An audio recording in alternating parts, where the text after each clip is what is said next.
merasa tak berarti,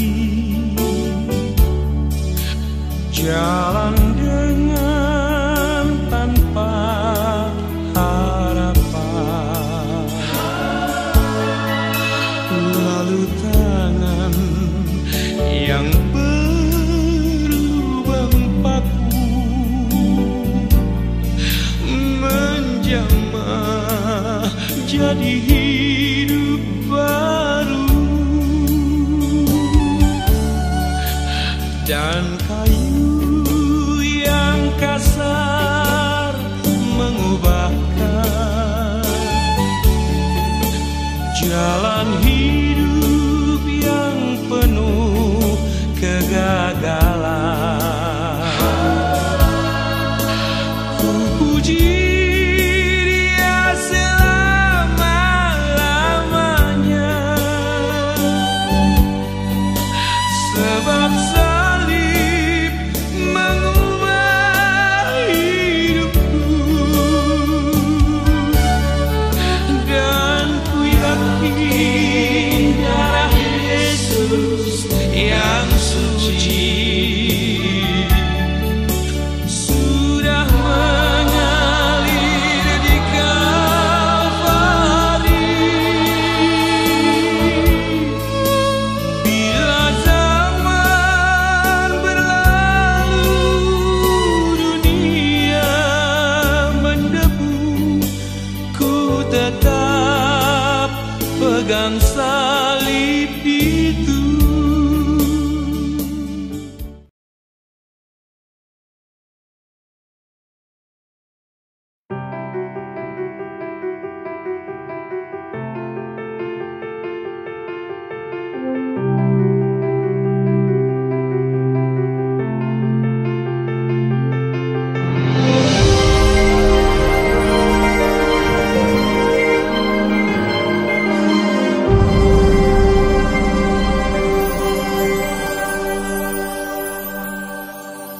Saat ku perlu air, Kaulah air kehidupan. Saat ku perlu udara, Kaulah napas hidupku. Saat ku perlu makanan, Kaulah roti kehidupan. Saat ku perlu cahaya, Kaulah terang bagiku. Yesus, Kaulah segalanya, sungguh baik bagiku. Kau berkorban di Golgota, menghapus semua dosaku. Yesus, Kaulah segalanya, sungguh ajaib bagiku. Kasih dan setiamu Tuhan, anugerahmu itu cukup bagiku.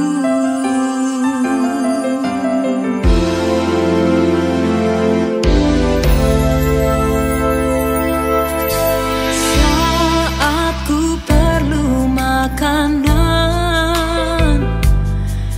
Kaulah roti kehidupan. Saat ku perlu cahaya, Kaulah terang bagiku. Yesus, Kaulah segalanya, sungguh baik bagiku.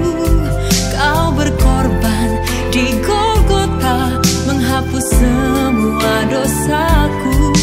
Yesus, Kaulah segalanya, sungguh ajaib bagiku. Kasih dan setiamu Tuhan, anugerahmu itu cukup bagiku. Puji haleluya, pujilah Tuhan.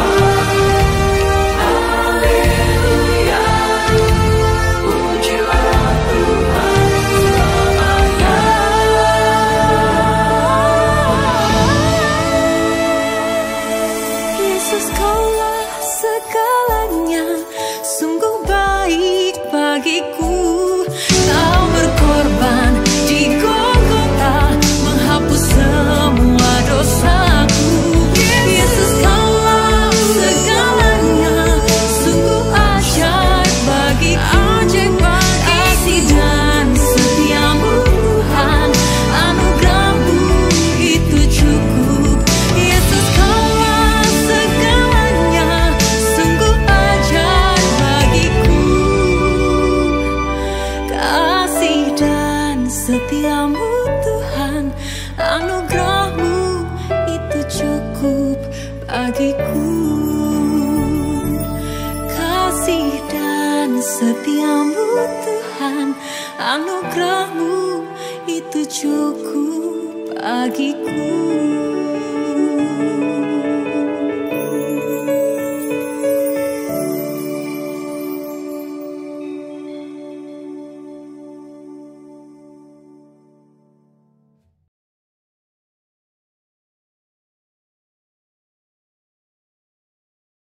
Saya bersuka cita sekali ada di tempat ini. Ya, gereja ini termasuk gereja yang paling sering saya kunjungi ya. Luar biasa. Jadi saya mulai kenal beberapa di antara saudara. Nah, hari ini saya mau menyampaikan firman Tuhan dengan kalimat yang bagus sekali, yaitu temanya You are what you love gitu. Engkau adalah apa yang engkau cintai. Bagaimana saudara mengidentifikasikan diri saudara, identify yourself, itu ditentukan oleh what you love the most. Saya pernah berjumpa dengan orang yang kalau pertemuan pertama dengan saya, yang diceritakan itu mesti kelihatan adalah hal-hal yang paling dia cintai. Bayangkan seandainya Anda harus berkenalan dengan orang baru, selain nama, saudara mau dikenal apanya? Selain nama. Kenalan, namanya siapa nih? Gitu kan. Oh, Lucky, namamu siapa? Lucky juga loh. Kok Lucky, kamu Lucky apa? Wah, lu kira-kira sendiri. Gitu. Nah, kira-kira setelah nama kita mau memperkenalkan diri sebagai apa? Setelah nama. Ada beberapa orang yang bahkan hamba Tuhan ada yang pesan begini nih sama panitianya, sama pengurus gerejanya. Nanti tolong kalau memperkenalkan saya jangan lupa ya disebut saya seorang doktor teologi. Berarti yang paling penting, yang paling dicintai orang ini apa? Gelar akademis gitu. Kira-kira apa yang paling penting di dalam hidup kita, yang paling kita cintai? Nah, itu adalah pertanyaan yang akan kita renungkan sepanjang khotbah hari ini. Walaupun saya tidak akan berkhotbah sepanjang hari. Tapi sepanjang khotbah hari ini kita akan merenungkan itu. Dan tema ini Bapak Ibu Saudara jangan sampai saudara memikirkan begini. Wah, pendeta ini pinter ya milih kalimat yang bagus. Tidak. Kalimat ini yang membuat bukan saya. Saya mengambil judul ini dari sebuah buku yang saya sukai. Dengan judul yang sama, You Are What You Love. Karangan James K.A. Smith. Dia adalah seorang filsuf Kristen, seorang reform. Tulisannya enak untuk dibaca. Enak dalam kategori filsafat ya Bapak Ibu Saudara. Nanti pada waktu membaca tetap perlu obat sakit kepala dikit-dikit lah gitu. Tapi untuk ukuran buku-buku filsafat, tulisan-tulisan James K.A. Smith cukup bagus. Terutama buku ini menurut saya cukup praktikal. Di dalam buku ini Smith memberitahu kita bahwa orang-orang reform terutama itu terlalu banyak knowledge di kepalanya dia begitu.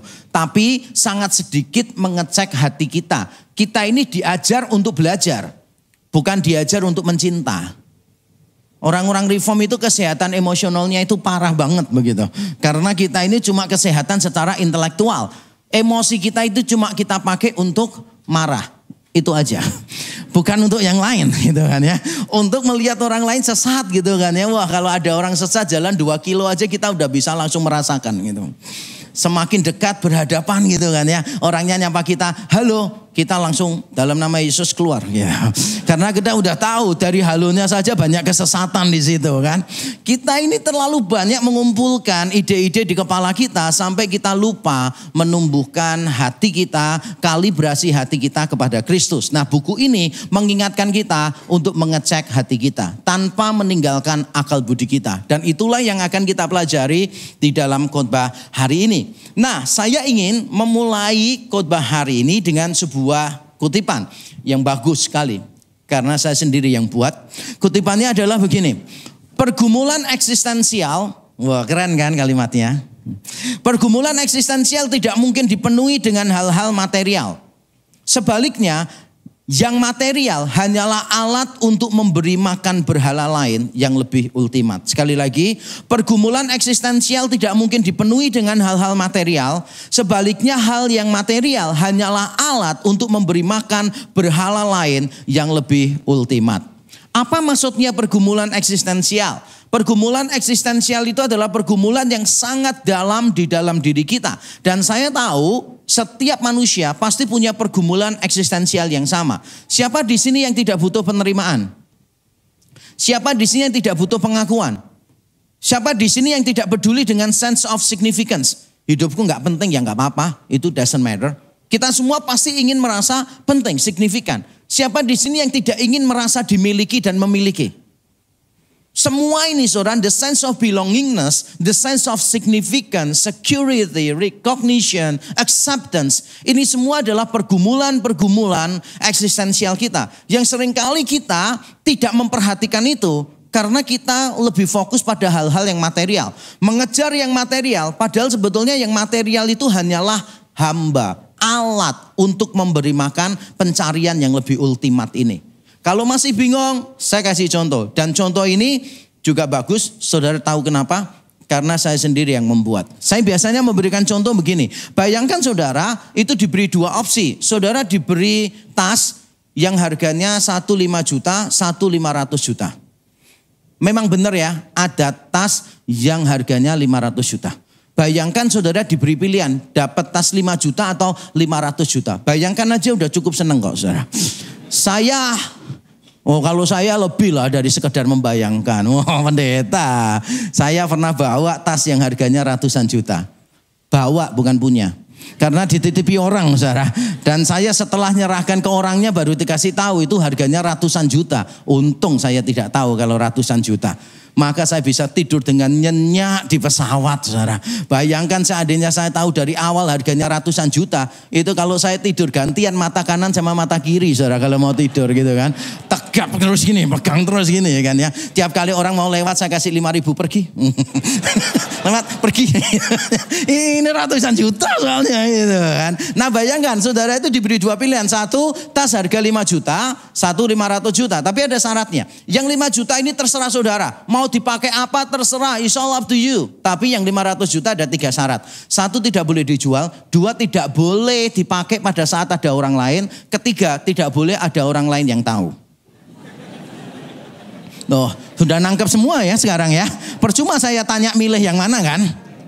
Saudara kalau ditanya milih yang mana, pasti milih yang 5 juta. Kenapa saudara milih 5 juta? Karena nggak mungkin bisa beli yang 500 juta kan? Bukan. Saya yakin bukan itu alasan saudara. Tapi saudara ngerti bahwa sebetulnya barang yang mahal itu hanyalah alat untuk mencapai sesuatu yang lebih eksistensial. Yang kita anggap lebih ultimat. Yaitu apa? Dengan berpakaian yang mahal kita merasa lebih dihormati orang. Berarti penerimaan, pengakuan orang. Itu kita anggap lebih penting sehingga kita rela keluarkan duit yang mahal hanya untuk mendapatkan penerimaan, mendapatkan pengakuan. Berapa waktu yang lalu saya mau pulang ke tempat saya di kota Semarang, jemaat itu ada yang tawarkan, Pak mau saya pinjamin Alphard kah? Mobil Alphard supaya enak, nyaman.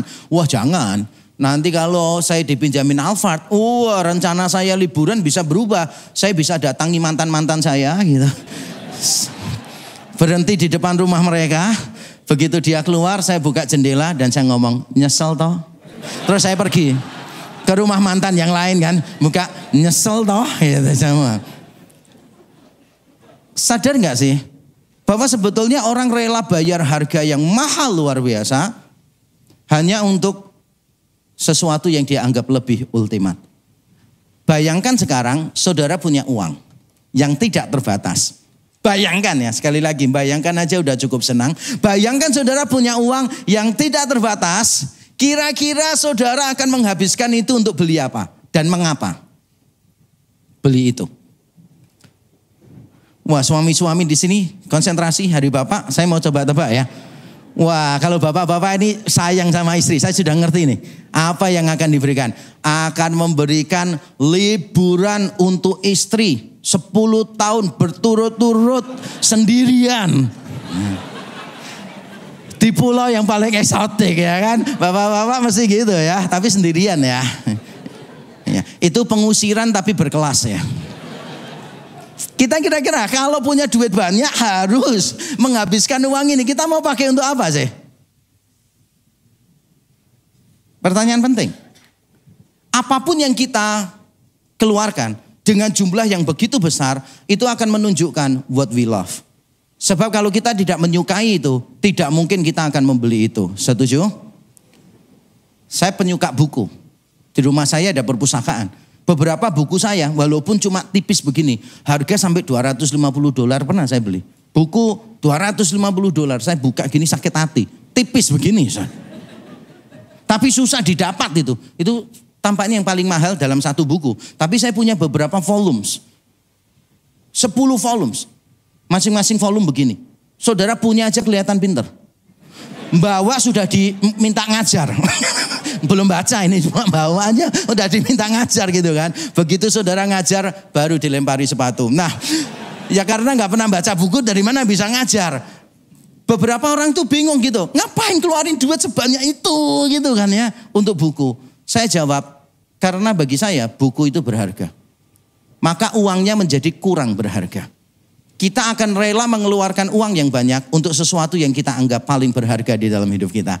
Dan hari ini kita akan melihat ada seseorang di dalam Alkitab yang rela mengeluarkan uang untuk mendapatkan sesuatu. Padahal sebetulnya sesuatu yang dia dapatkan, dia mau pakai untuk mendapatkan yang lain lagi. Sekali lagi ingat, uang itu tidak pernah jadi tuan yang ultimat. Uang itu akan selalu menjadi alat untuk melayani tuan lain yang lebih ultimat. Mungkin penerimaan, mungkin pengakuan, mungkin kontrol, mungkin kuasa, mungkin kenyamanan. Itu semua yang kita layani dengan uang yang ada di dalam tangan kita. Nah, mari kita sekarang melihat contohnya. Mari kita membaca di dalam Kisah Para Rasul pasal 8 ayat 18-24. Kita akan membaca secara bergantian. Yang ganjil dibaca oleh yang hamba uang, yang genap dibaca oleh yang tidak punya uang. Ya, silakan dimulai dari yang tidak punya uang. Kasihan ya, kasihan. Oke, saya yang baca aja ya, genap ya. Oke, karena saya memang kategorinya nggak punya uang ya. Saya cuma punya kripto aja. Saya bacakan ya.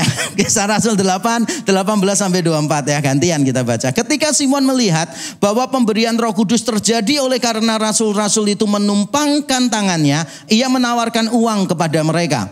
Serta berkata, berikanlah juga kepadaku kuasa itu, supaya jika aku menumpangkan tanganku di atas seseorang, ia boleh menerima Roh Kudus. Tetapi Petrus berkata kepadanya, binasalah kiranya uangmu itu bersama dengan engkau, karena engkau menyangka bahwa engkau dapat membeli karunia Allah dengan uang.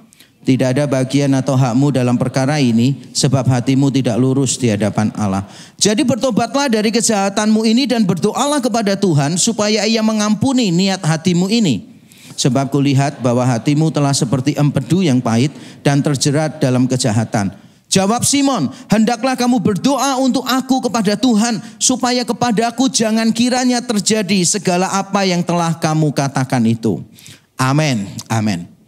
Kisah ini merupakan kelanjutan dari apa yang terjadi di Samaria. Di Samaria terjadi kegerakan rohani yang luar biasa. Kalau boleh saya pakai istilah populer, Roh Kudus melawat kota itu dengan dahsyat. Atau kalau saudara mau lebih ungkapan yang lebih bagus lagi, Roh Kudus bekerja secara ugal-ugalan di kota Samaria. Banyak pertobatan terjadi. Orang bertobat, orang sakit disembuhkan, orang yang kerasukan setan, roh jahatnya diusir keluar. Sehingga banyak orang Samaria akhirnya bertobat. Lalu terjadi sesuatu. Mereka walaupun sudah percaya Tuhan, sudah dibaptis, ternyata mereka belum menerima Roh Kudus. Lalu gereja di Yerusalem mendengar, oh ada petobat-petobat baru di Samaria. Lalu gereja Yerusalem, gereja induk, mengutus Petrus dan Yohanes ke Samaria. Setelah keduanya sampai di sana, menumpangkan tangan atas orang-orang Samaria. Orang-orang Samaria itu penuh Roh Kudus. Nah, kisah ini menimbulkan perdebatan di antara dua kubu. Kubu pertama berkata begini, nah kisah ini membuktikan bahwa percaya Yesus saja tidak cukup. Roh Kudus melahirbarukan kita itu pertama, tapi kita semua juga perlu pengalaman kedua, yaitu penuh dengan Roh Kudus. Buktinya apa? Ini orang-orang Samaria sudah percaya, sudah dibaptis, tapi mereka ini belum penuh Roh Kudus. Maka setiap orang Kristen perlu pengalaman kedua dipenuhi Roh Kudus. Tapi ada sisi lain, orang Kristen yang berkata begini, salah konsepmu itu. Pada waktu orang bertobat itu dilahirkan baru oleh Roh Kudus. Berarti dia sudah penuh oleh Roh Kudus. Jadi kita tidak perlu pengalaman kedua penuh dengan Roh Kudus. Dua pihak saling bertengkar. Menurut saya dua pihak ini sama-sama keliru. Kenapa sama-sama keliru? Karena melihatnya yang satu dari pengalaman, yang satu dari doktrin. Mereka lupa mempertimbangkan Kisah Para Rasul sebagai sebuah kitab yang unik. Kalau kita membaca Kisah Para Rasul, maafkan dulu ya, saya disclaimer dulu. Penjelasan yang di awal ini sedikit teoritis, tapi akan membantu supaya kita tidak bingung dengan isu yang tadi.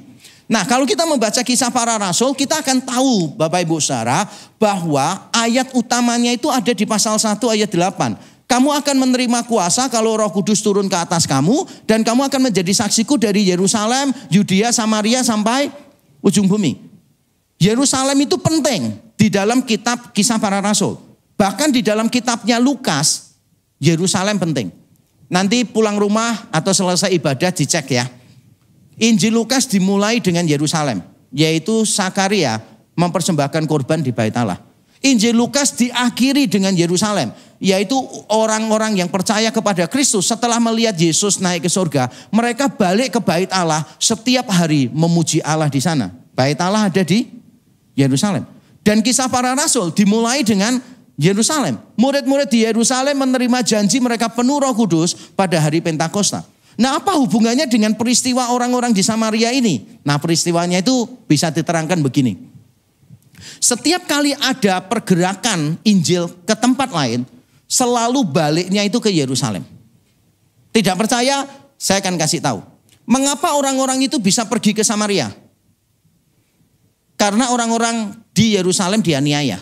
Ketika dianiaya, orang-orang Yerusalem pergi ke Samaria, lalu di Samaria mereka bertobat. Makanya Yerusalem mengutus para rasul pergi ke Samaria. Lalu kalau kita baca di pasal 11, orang-orang yang dianiaya di Yerusalem, mereka juga pergi ke perantauan. Dan mereka memberitakan Injil di perantauan. Setelah ada orang yang bertobat, maka gereja Yerusalem sekali lagi mengutus Barnabas pergi ke gereja sana.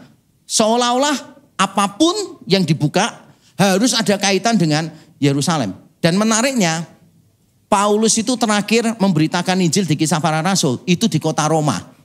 Tapi bagaimana Paulus bisa sampai ke kota Roma? Ada yang tahu? Karena dia ditangkap di mana?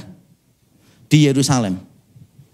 Karena dia ditangkap di Yerusalem melalui proses pengadilan yang panjang, sampai akhirnya bisa sampai ke Roma dan memberitakan Injil di sana. Roma itu adalah ujung bumi. Jadi setiap kali ada pergerakan misi, selalu baliknya ke Yerusalem, baliknya ke Yerusalem. Jadi kalau saya mau jawab ya, mengapa orang-orang Samaria ini belum penuh Roh Kudus pada waktu Filipus melayani? Ya supaya ada legitimasi dari Yerusalem. Dan jangan lupa juga ada isu rasial di situ. Samaria itu bukan Yahudi. Mereka tidak saling bersahabat. Dan Filipus itu walaupun orang Yahudi, budayanya Yunani. Sehingga tidak terlalu legit kalau sampai Filipus yang menumpangkan tangan terus mereka penuh Roh Kudus. Itu pasti menimbulkan masalah. Gereja Yerusalem pasti tidak akan bisa terima. Karena Filipus dianggap kurang Yahudi. Tapi kalau gereja Yerusalem mengutus Petrus dan Yohanes, sangat Yahudi ini, menumpangkan tangan penuh Roh Kudus. Gereja Yerusalem gak bisa ngomong apa-apa. Mereka bagian dari umat Allah. Ingat peristiwanya Cornelius? Cornelius mau ketemu Petrus pun sama-sama harus dituntun sama Tuhan. Yang satu dapat penglihatan, yang satu dapat mimpi. Benar gak sih?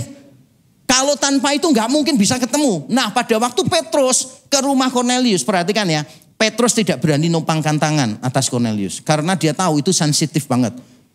Bahkan Petrus ngomong gini, kamu tahu ya betapa kerasnya larangan orang Yahudi masuk ke rumahmu. Aku datang ke rumahmu karena penglihatan. Kalau bukan penglihatan gak mungkin aku masuk ke rumahmu. Maka ketika dia khotbah, dia tidak menumpangkan tangan. Tiba-tiba Cornelius penuh Roh Kudus. Gereja Yerusalem bersukacita? No, tidak bersukacita. Petrusnya disidang. Kenapa kamu masuk di rumah orang yang tidak mengenal Tuhan? Petrusnya jawab, loh sebentar ya. Aku ini cuma khotbah. Tiba-tiba penuh sendiri. Jangan salahkan aku, itu Roh Kudus yang bekerja. Isu rasial itu sangat sensitif sekali.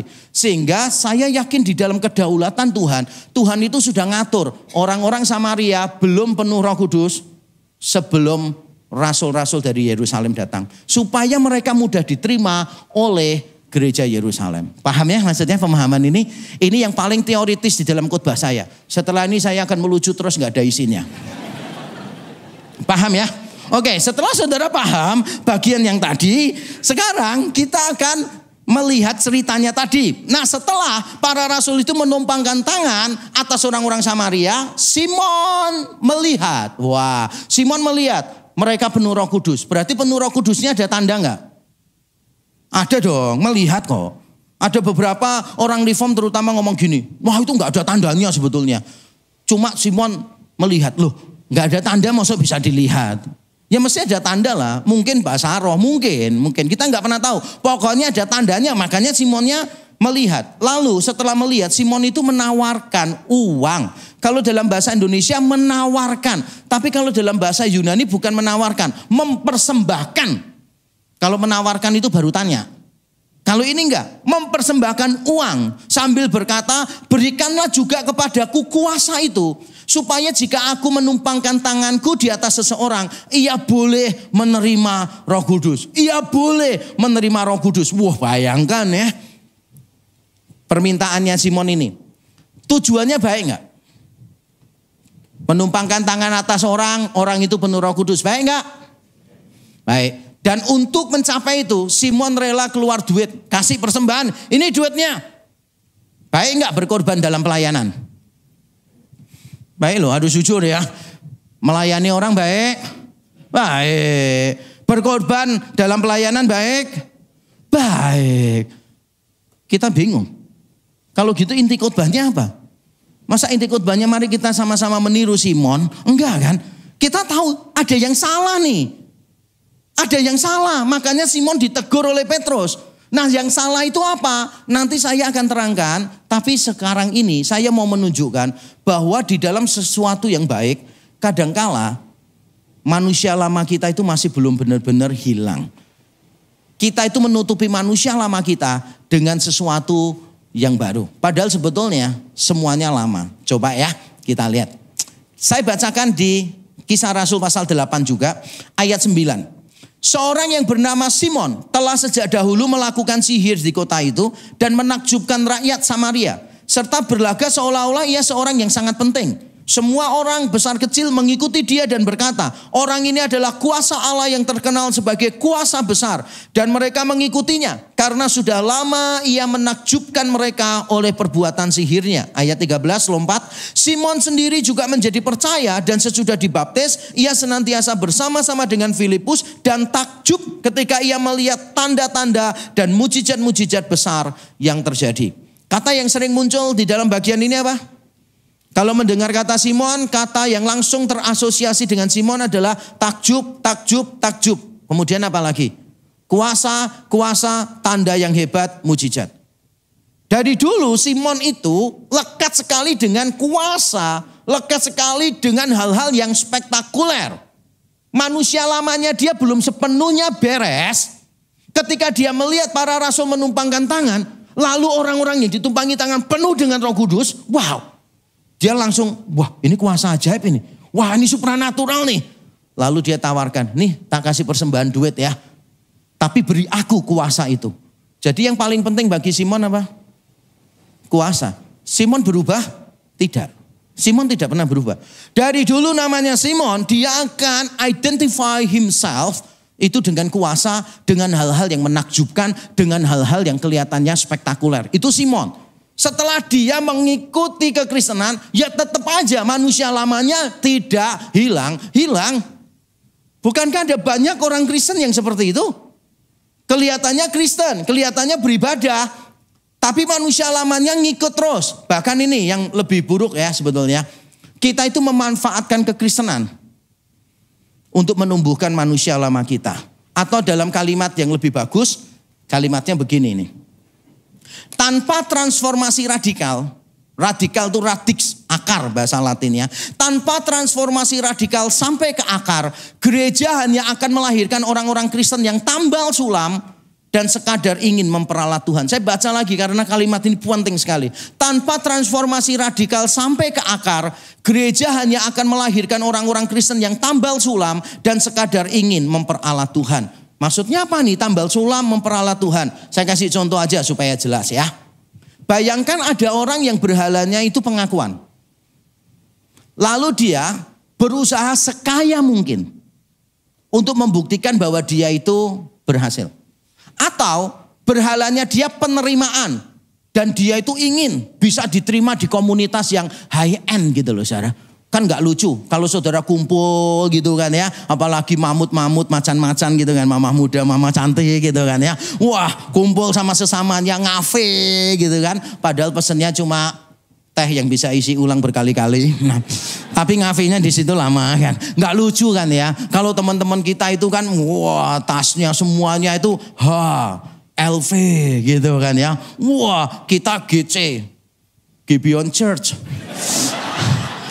Itu souvenir soalnya acara gatheringnya Gibeon gitu kan ya. Nggak lucu lah, nggak lucu ya kan. Lalu kepengen diterima, makanya milih level hidupnya yang tinggi, pakai barang-barang gitu. Atau ada orang yang berhalanya itu kuasa, maka dia kepengen cari duit yang banyak supaya apa? Dengan duit dia pegang kuasa. Suatu ketika nih bisnisnya ini gagal. Datanglah dia ke gereja. Pada waktu dia datang ke gereja dengan kegagalannya, wah hatinya hancur. Pendetanya khotbah gini, saudara, walaupun saudara sedang terpuruk saat ini, saudara, Allah bisa memulihkan saudara. Saya mendoakan saudara, saudara akan terus naik dan saudara akan lupa turun. Bayangkan seandainya pendetanya itu khotbahnya begitu, saudara. Berarti yang dilakukan gereja apa? Dengar saya baik-baik ya. Gereja telah menjadi kuil penyembahan berhala. Gereja telah menjadi kuil penyembahan berhala. Karena orang-orang ini berhalanya adalah penerimaan, pengakuan, kuasa, kenyamanan. Dan mereka mau memberi makan berhala itu pakai uang. Dan ketika mereka nggak punya uang, di gereja didoakan supaya punya uang. Sekarang saudara paham mengapa banyak gereja melakukan tambal sulam? Gak punya duit, didoakan supaya punya duit. Akar persoalannya apa? Kalau akar persoalannya berhala, jangan ditambah duit. Itu berarti memberi makan berhala. Dan yang lebih parah, coba renungkan sebentar ya. Seringkali orang Kristen memanfaatkan Tuhan untuk memberi makan berhalanya dia. Kalau saudara mau tahu betapa bodoh dan kurang ajarnya ini, itu sama saja dengan kalau ada seorang laki-laki mau pergi bersama selingkuhannya dan dia minta uang dari istrinya plus dia ngomong doakan aku supaya selamat di perjalanan gitu. Ngerti gak sih? Kurang ajar toh, bodoh kan? Tapi bukankah kita sebagai orang Kristen seringkali begitu? Berhalanya pengakuan nih. Wah kita gak mau gagal, mau tunjukin ke semua orang bahwa semua orang ini keliru. Saya ini bisa, saya itu hebat gitu kan. Terus doa, Tuhan berkati apapun yang aku lakukan. Datang ke pendeta, Pak tolong doakan Pak supaya saya berhasil mencapai ini. Langsung sama pendetanya didoain begitu kan ya. Engkau akan menjadi kepala dan bukan ekor. Sebelum doakan orang tanya dulu berhalanya apa bro.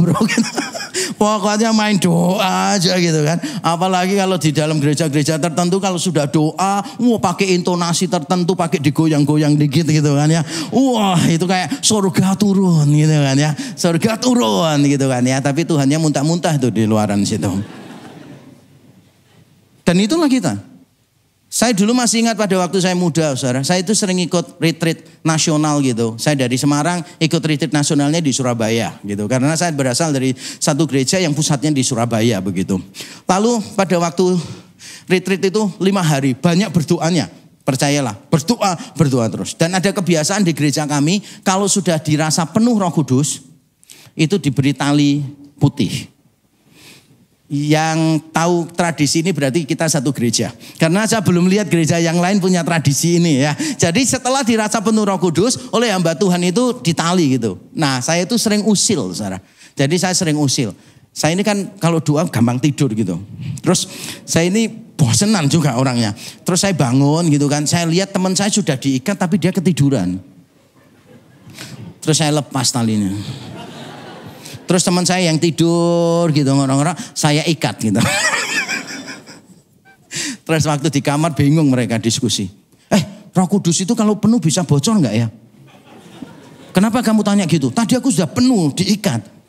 Terus aku ketiduran, dilepas lagi ikatannya, bocor lagi gitu kan. Terus yang satu bilang, aku malah lebih bingung. Aku dari awal sudah tidur. Penuh Roh Kudus aku tiba-tiba diikat gitu.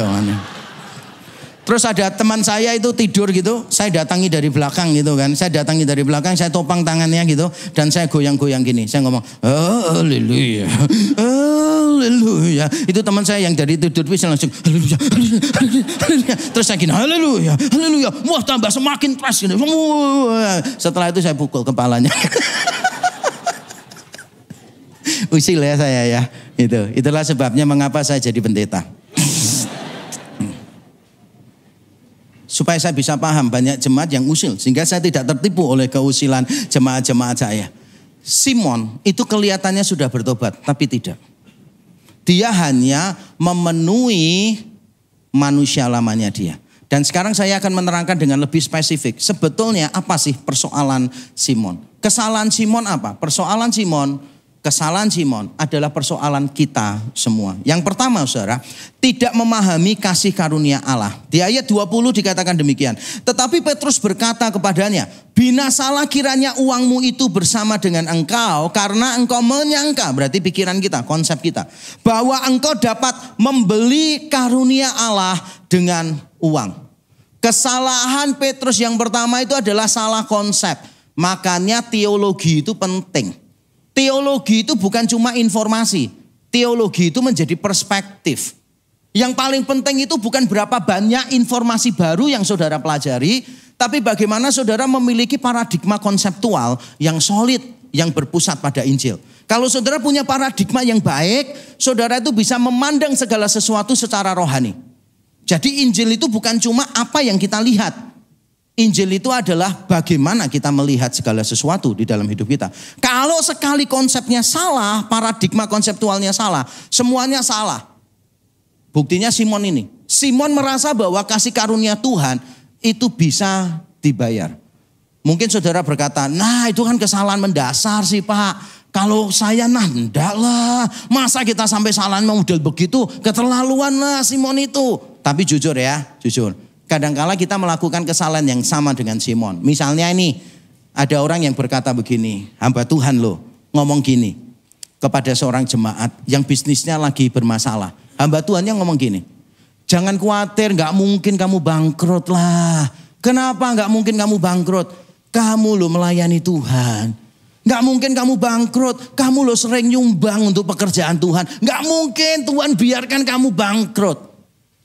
Coba ya dengerin ya. Nasihat ini berarti nasihatnya sedang bertransaksi dengan Tuhan tuh. Kalau kita melayani Tuhan, Tuhan berkewajiban memberkati kita. Kalau kita memberi persembahan kepada Tuhan, Tuhan berkewajiban membalikkan berkali lipat persembahan kita. Banyak orang Kristen, ayat masnya ketika memberi bukan cuma dibalas 30 kali lipat dan sebagainya. Atau barang siapa banyak memberi, banyak diberkati, bukan cuma itu. Orang Kristen sekarang ayat hafalannya berbeda saudara. Masukkan persembahan transfer sambil ngomong 4 kali 4 sama dengan 16. Sempat tidak sempat Tuhan wajib membalas. Matius 29 ayat 300 itu saudara. Berapa banyak coba di antara kita yang masih punya pikiran bahwa apa yang kita lakukan menentukan apa yang dilakukan oleh Allah. Kalau kita baik ya Allah baik kepada kita. Kalau kita tidak baik ya Allah tidak baik kepada kita. Berapa banyak di antara kita misalnya masuk ke mall gitu kan. Baru masuk dapat tempat parkir. Langsung ngomong berkat anak soleh. Ayo, berapa banyak? Nah benar gak sih? Berkat anak soleh. Jadi seolah-olah kalau sesuatu yang baik menimpa hidupmu itu karena engkau berbuat baik. Engkau lupa berapa kali cepat-cepat berangkat dari rumah lupa sembahyang. Tetap aja balik selamat. Bener gak sih? Kalau Tuhan mengikuti cara pikir kita, banyak di antara kita yang gak balik loh. Sungguhan. Makan gitu. Kita makan. Kadang lupa toh. Makan dulu. Baru berdoa. Ada orang Kristen gitu. Makan dulu baru berdoa. Terus saya, loh kamu berdoa dulu baru makan. Loh jangan Pak. Makan dulu baru berdoa. Supaya saya bisa tahu jenis doanya apa. Doa ucapan syukur atau doa meminta kesabaran dari Tuhan itu beda Pak. Ditentukan oleh rasa dari menunya kan gitu. Ada orang-orang Kristen tertentu yang berpikir bahwa kalau kita berbuat baik Tuhan wajib berbuat baik kepada kita. Keliru ya. Perbuatan baik kita justru didorong oleh perbuatan baik Tuhan kepada kita. Bukan sebaliknya. Bukan sebaliknya. Nah saya mau memberitahu saudara satu kalimat. Kalimat ini bagus dan saudara tahu kenapa saya sendiri yang buat. Kasih karunia tidak bisa dibayar dan tidak perlu dibalas. Tuhan itu sedang membangun relasi, bukan melakukan transaksi. Sekali lagi ya, kasih karunia tidak bisa dibayar dan tidak perlu dibalas. Tuhan sedang membangun relasi, bukan melakukan transaksi. Ketika Tuhan memberikan anaknya bagi kita, kasih karunia-Nya yang terbesar, dia nggak kepengen kok kita balas sampai lunas. Itu bukan hutang, itu kasih karunia. Kalau saudara membalas kasih karunia Allah sampai lunas, itu berhenti jadi kasih karunia. Itu menjadi pinjaman untuk kita. Salah. Tahu nggak kita sih? Ketika banyak orang Kristen menyanyikan lagu, dengan apa akan ku balas? Di surga malaikat langsung jawab, kamu tak perlu membalas, gitu.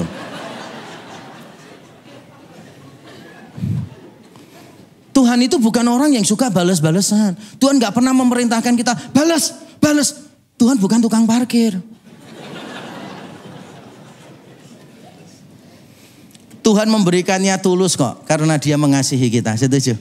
Ketika kita memberikan sesuatu untuk Tuhan, itu karena kita mengucap syukur. Karena kita digerakkan oleh kasih-Nya. Bukan karena kita sedang melakukan transaksi dengan Tuhan. Tapi kalau saudara tidak paham kasih karunia, maka saudara itu akan selalu mengejar apa yang ditawarkan oleh dunia. Kalau saudara tidak pernah memahami kecukupan kasih karunia, saudara akan selalu mengejar apa yang ditawarkan oleh dunia. Kita tidak akan mengejar apa yang ditawarkan oleh dunia apabila kita menyadari sekaligus mengalami bahwa Kristus adalah kasih karunia Allah terbesar bagi kita. Kristus adalah kasih karunia Allah terbesar bagi kita karena menyelesaikan persoalan kita yang terbesar, yaitu dosa.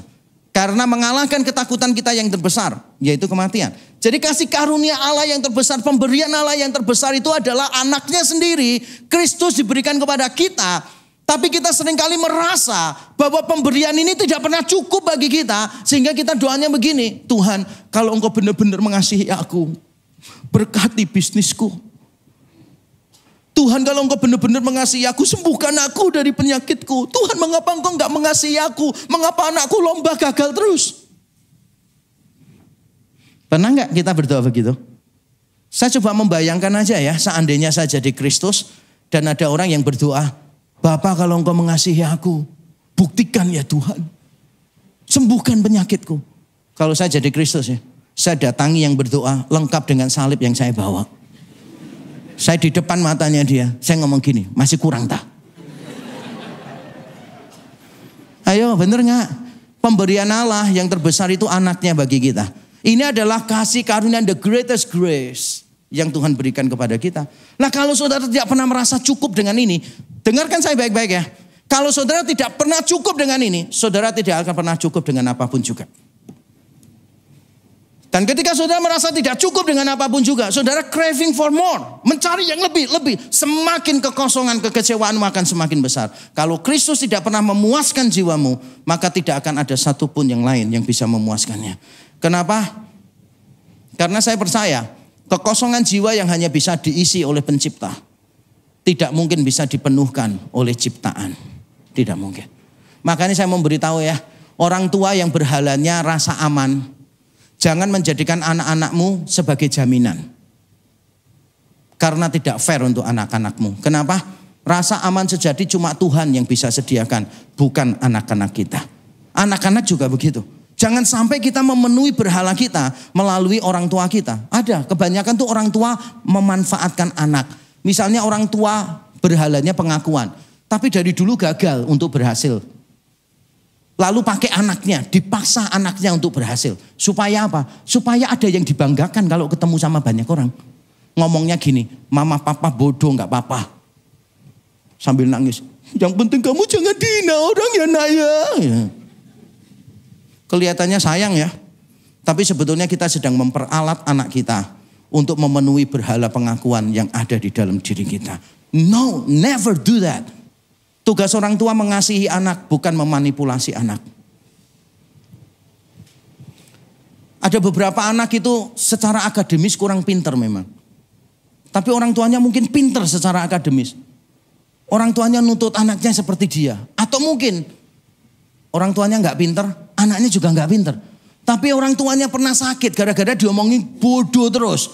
Lalu dia manfaatkan anaknya untuk membuktikan bahwa dia sebetulnya punya prestasi. Yaitu apa? Memiliki anak yang berhasil.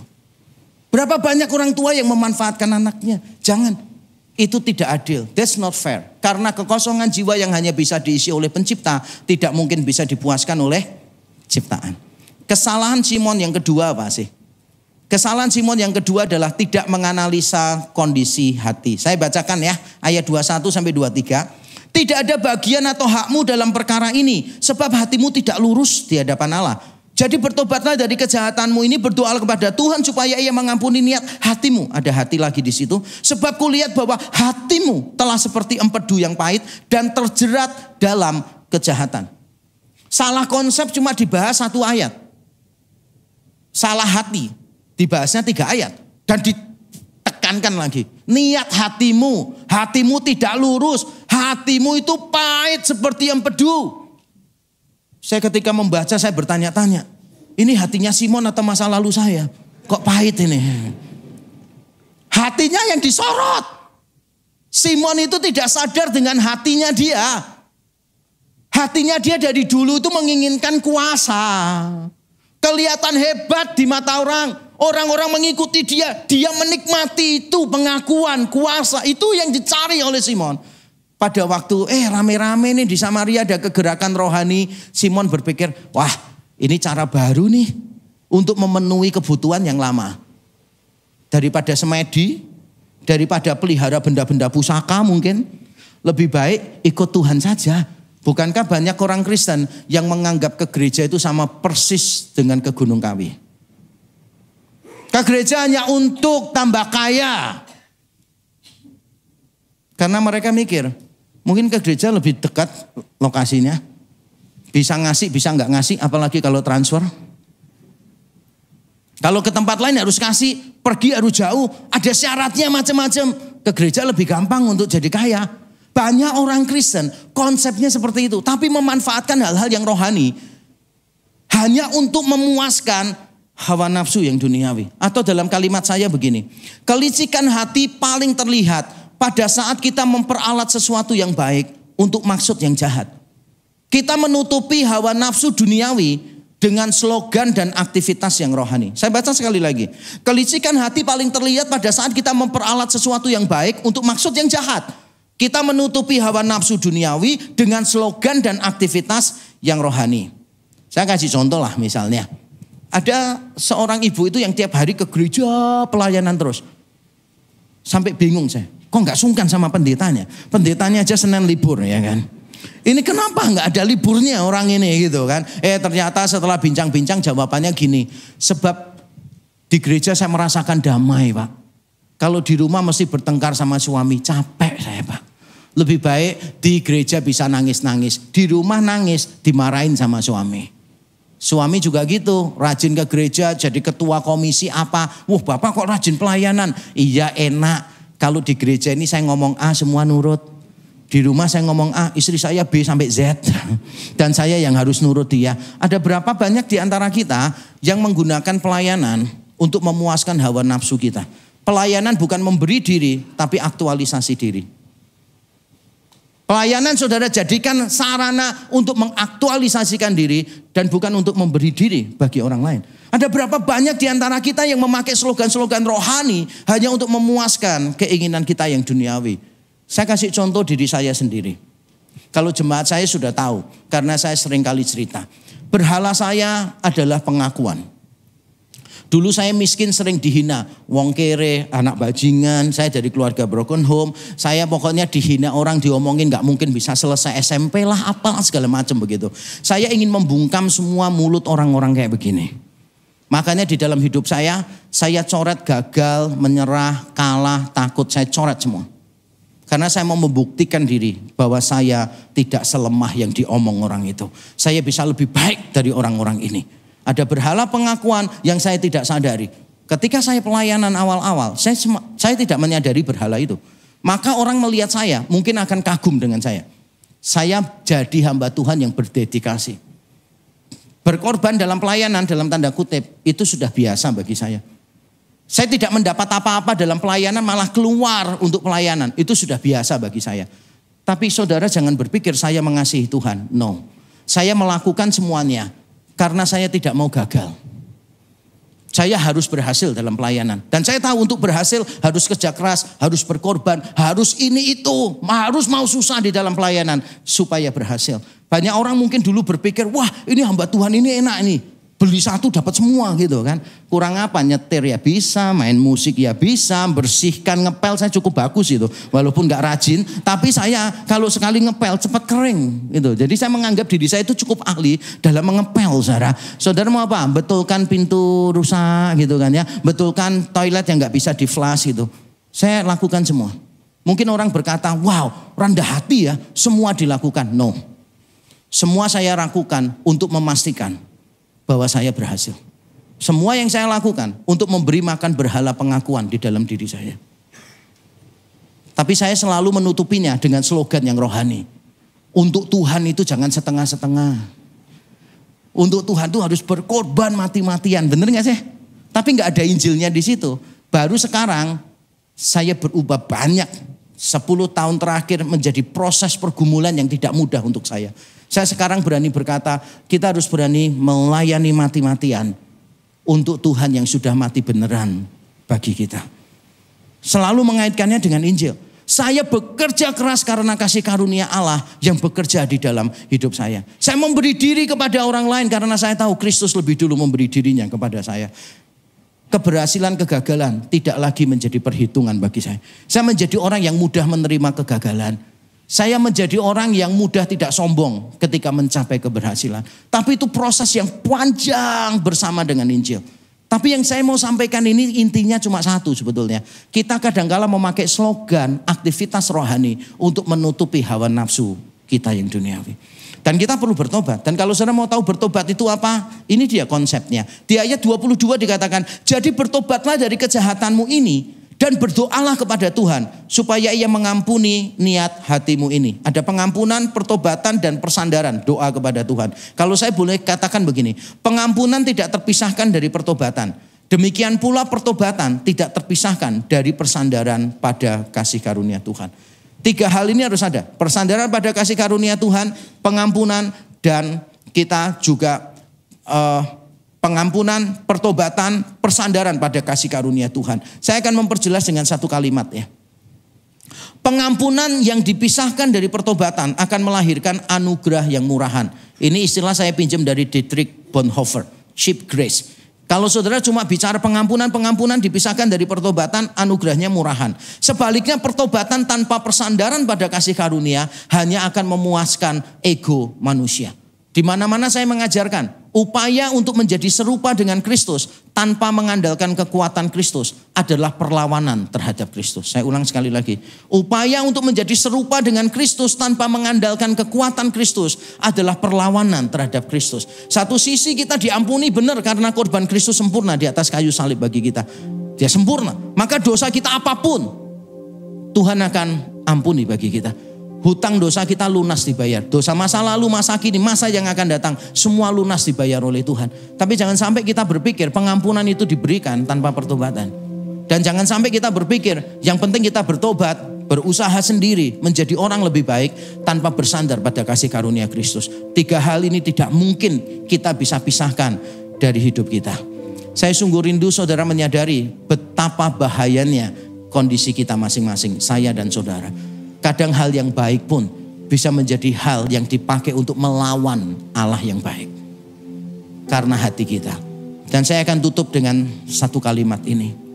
Jika sumber segala kejahatan adalah hati, solusinya hanyalah transformasi dan kalibrasi. Darah Kristus mengubahkan, dan itu sudah terjadi pada waktu saudara percaya. When you put your trust in Jesus Christ, your heart has been cleansed by His blood. Sudah terjadi dalam hidup kita. Tapi kita juga perlu sekaligus menjadikan darah Kristus, penebusannya, Injilnya terus menerus menjadi patokan. Setiap hari bangun kalibrasi hatimu kepada Kristus. Minta Roh Kudus menguji hatimu. Apakah semua yang baik yang engkau lakukan hanya untuk memuaskan hawa nafsu yang jahat? Ataukah engkau melakukan semua yang baik untuk Allah yang sudah lebih dulu berbuat baik kepada saudara? Hati-hatilah dengan hati. Itulah pesan di dalam khotbah ini untuk saudara. Hati-hatilah dengan hati. Dan mari kita berdoa. Mari sama-sama kita bersukacita bagi Tuhan kita. Haleluya. Mari sama-sama katakan, saat ku sebut namamu Yesus, hatiku dipulihkan, segala khawatirku lenyap. Ada damai yang kau berikan. Nama membuka surga, nama menutup neraka. Senjata terhebat yang ku punya, Yesus namamu berkuasa. Yesus hebat sekali, tak ada nama seindah ini. Sebut namanya, alami kuasanya, Yesus Tuhan yang ajaib.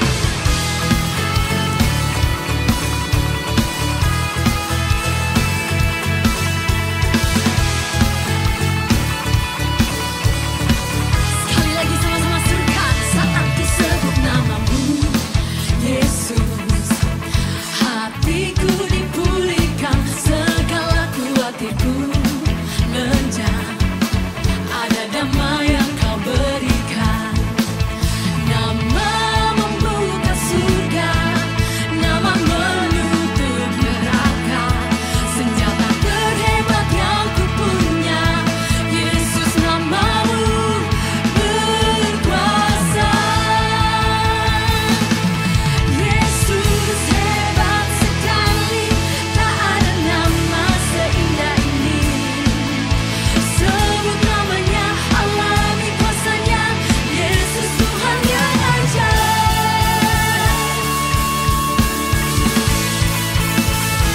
Kau ajaib.